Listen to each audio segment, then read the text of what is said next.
بسم اللہ الرحمن الرحیم۔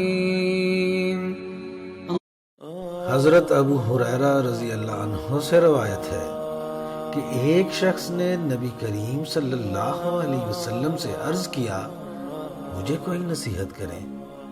آپ صلی اللہ علیہ وسلم نے فرمایا غصہ نہ کیا کر۔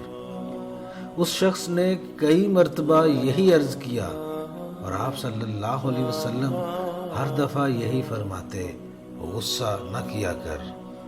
حضرت ابو ہریرہ رضی اللہ عنہ سے روایت ہے کہ رسول صلی اللہ علیہ وسلم نے ارشاد فرمایا طاقتور وہ نہیں جو کشتی میں مد مقابل کو پچھاڑ دے، بلکہ طاقتور وہ ہے جو غصے کے وقت اپنے آپ پر قابو پا لے۔ حضرت سلیمان بن سرد رضی اللہ عنہ سے روایت ہے کہ میں نبی کریم کے پاس بیٹھا تھا کہ دو بندے ایک دوسرے کو گالیاں دینے لگے۔ ان میں سے ایک کا رنگ غصے سے سرخ ہو گیا اور اس کی گردن کی نسیں پھول گئیں۔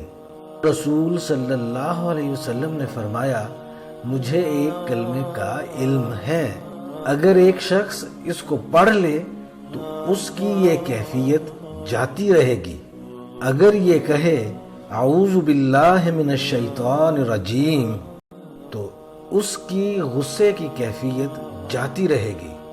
لوگوں نے اس شخص کو کہا کہ رسول صلی اللہ علیہ وسلم تمہیں شیطان سے اللہ کی پناہ مانگنے کا ارشاد فرما رہے ہیں۔